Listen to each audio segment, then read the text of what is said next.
이코노미톡 시작을 하겠습니다. 탄핵 전국 주시하시고 계실 텐데 이번 주 놓치지 말아야 할 대외적인 변수가 좀 상당합니다.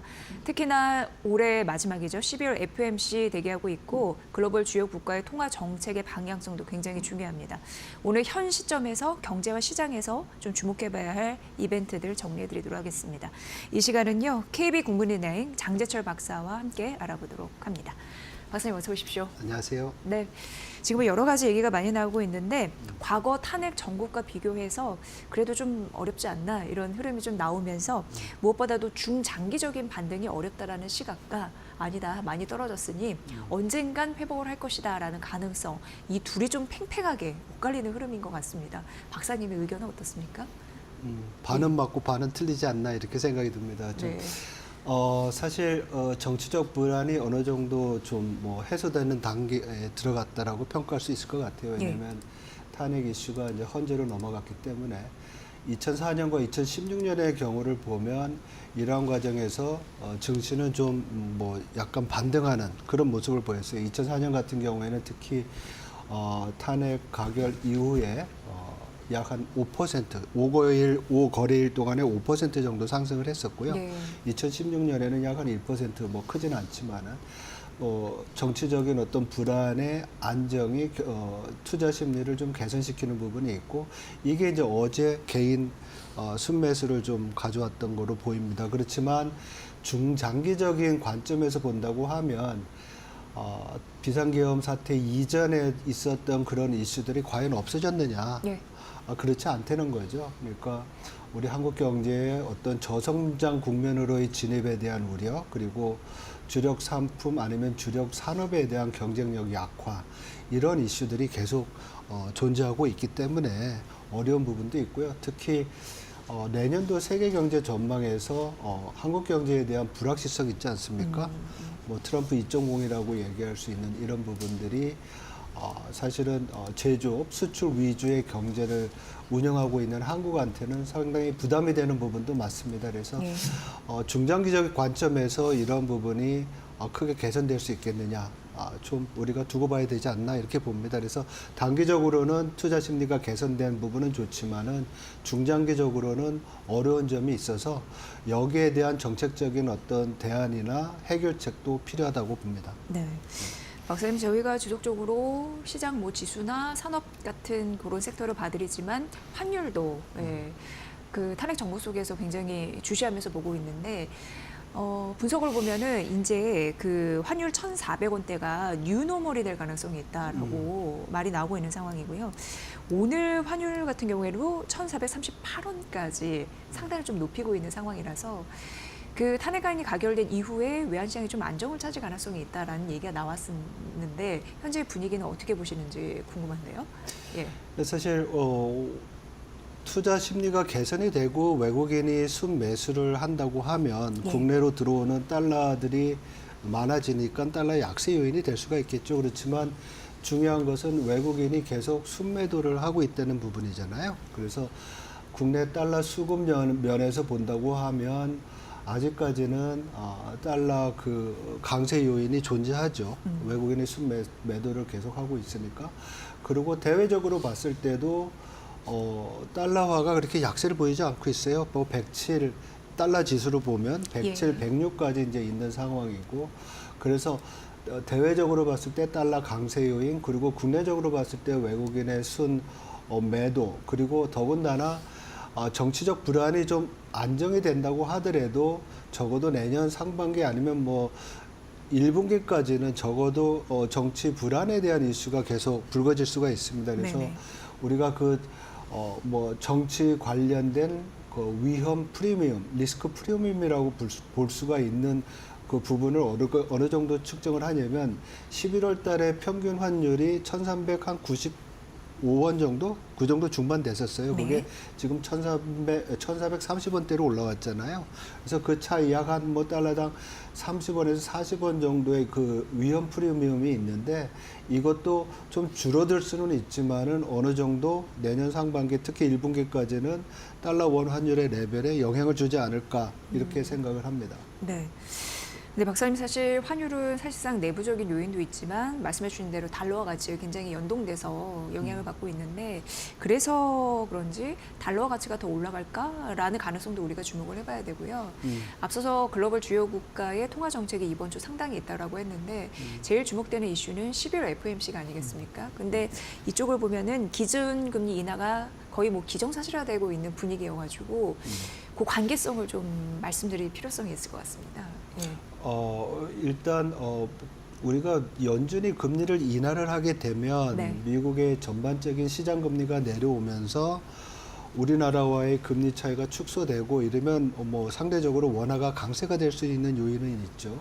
그렇지만 앞서서 말씀드린 대로 현재 달러화의 그 주요 기축 통화 대비 강세는 상당히 강합니다. 달러 지수로 표현되는데 이게 107, 106까지 이제 있는 상황이고 이렇다고 보면 그 배경에는 미국의 강건한 어떤 경제 펀더멘탈, 즉 올해 경제 성장률이 2.8% 정도 예상이 되고 있고요.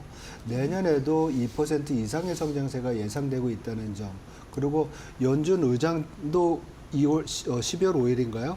미국 경제에 대한 판단이 상당히 양호하다, 네. 경제 성장세 강하다라고 얘기를 했었거든요. 이런 부분들이 달러 강세에 영향을 미치고 이것이 달러 원 환율의 그 레벨 1,400원대의 수준을 계속 상회하게 하는 그런 요인 중에 하나라고 볼 수가 있을 것 같습니다. 네. 지금 이제 10년물 국채금리도 주목해서 봐야 할 지표인데 이게 5거래 연속 상승하면서 4.4%를 상회했습니다. 물론 지금은 4.39 살짝 좀 내려가긴 했습니다만 어쨌든 이거는 내년 기준금리 인하에 대한 전망들을 일정 부분 선반영하고 있지 않나 이런 생각도 드는데요. 네. 예. 이번 12월 미국 FOMC의 우리 관전 포인트는 금리 인하뿐만이 아니라 12월 달에 미국 경제 전망에 대한 어떤 변화를 우리가 볼 수 있는 겁니다. 그래서 앞에서 이제 파월 의장이 미국 경제 성장 굉장히 강하다고 얘기를 했던 부분을 지적했는데요. 요번 그 금리 인하와 더불어서 미국 경제 전망 수정치를 또 연준이 발표를 할 겁니다. 우리가 SEP라고 하는데요. 경제 전망 썸머리라고 얘기하는데 여기서 올해와 내년도의 경제 성장률 전망치를 상향할 거로 보여요. 예. 그래서 올해 굉장히 이상하게 연준은 2.0% 성장할 거로 봤는데 지금 실적치로 보면 약 한 2.8 정도 될 것 같거든요.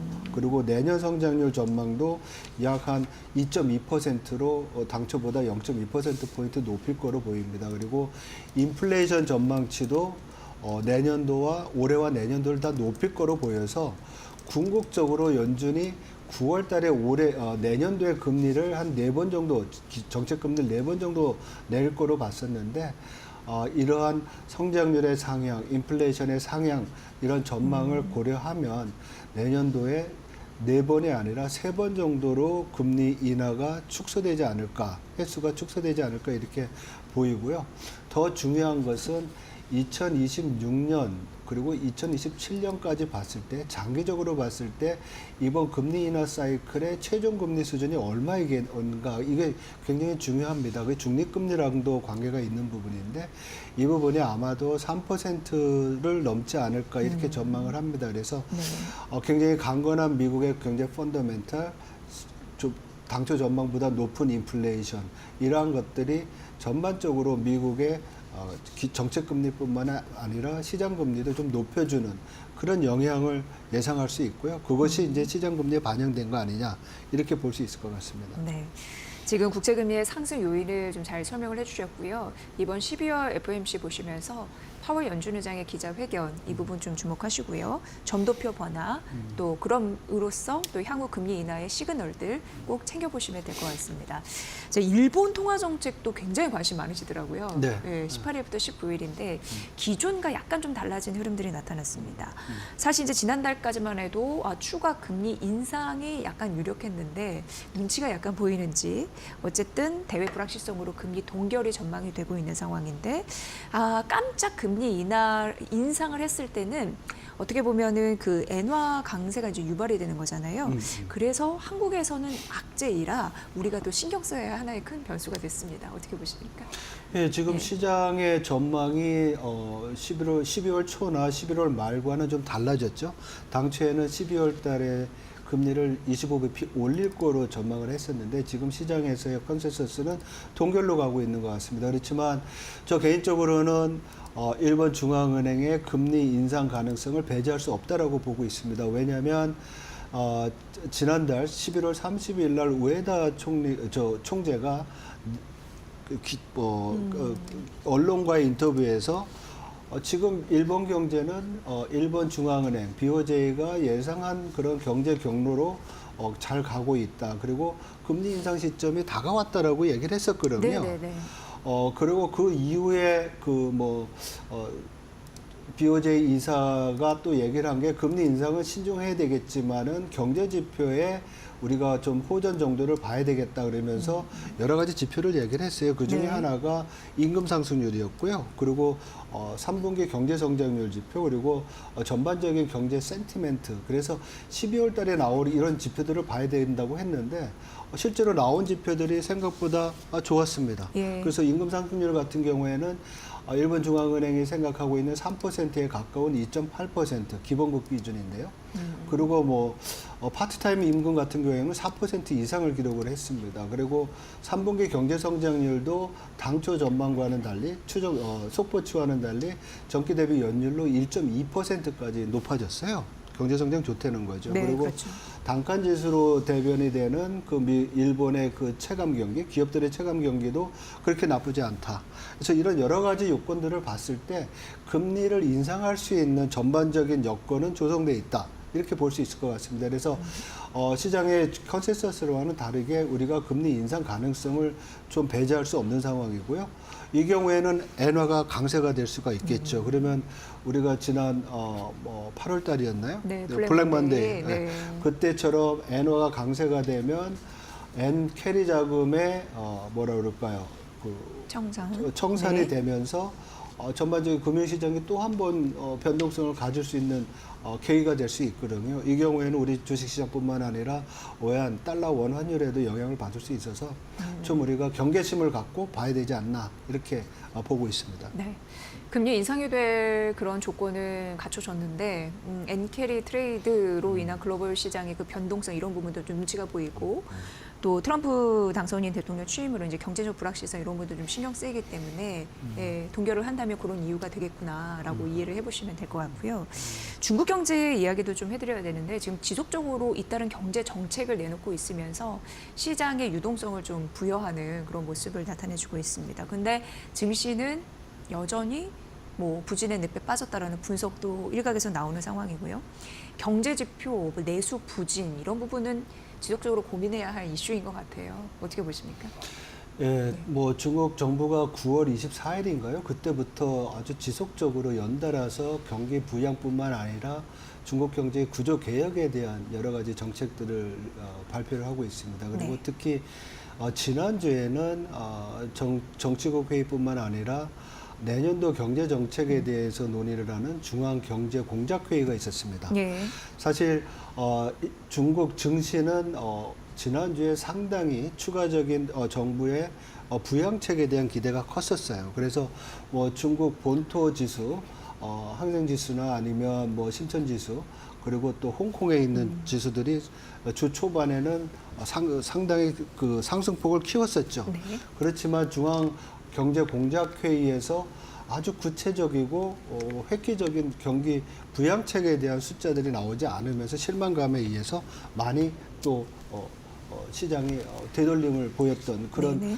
특징을 보였었습니다. 근데 중요한 것은 이러한 시장에 대한 기대보다 중국 정부의 부양책이 더 구체적이지 않고 획기적이지 않았다는 점에 대해서 시장은 계속 실망하는 것 같아요. 네. 그리고 그런 실망의 그 근저에는 중국의 지표들, 거시경제 지표들이 그렇게 좋지 않다라는 거죠. 예를 들면 중국의 수출 증가율이 10월 달에는 두 자릿수에서 11월 달에는 6.7%인가요? 전년 동월 대비 한 자릿수로 줄었고 네. 수입의 감소폭은 더 커지고 수입의 감소폭이 커진다는 얘기는 수출 부진도 있지만은 내수 경기가 좋지 않다는 얘기입니다. 그리고 인플레이션 자체도 계속 디스인플레이션이 유지가 되고 있는 그런 상황이다. 이렇게 볼 수 있습니다. 그래서 이런 부분도 있고요. 또 여러 가지 뭐 사회 총융자라는 그런 어떤 그런 부분도 있고 전체 여신도 그렇고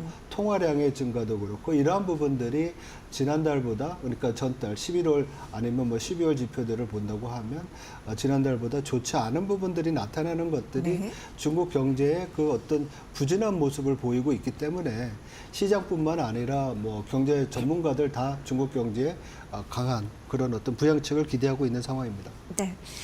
구체적인 경기 부양 정책을 이제 내년 3월에 또 공개한다라고 하니까 지속적으로 봐주시면 좋을 것 같고요. 우리 이 시간은 글로벌 주요 국가의 통화 정책의 방향성이 어떤 흐름으로 흘러갈 건지에 대해서 좀 집중적으로 조명을 해드렸습니다. 자, 올해 이 시간 KBH 국민은행 장재철 박사의 분석으로 여러분 들으셨습니다. 고맙습니다. 잘 들었습니다. 고맙습니다.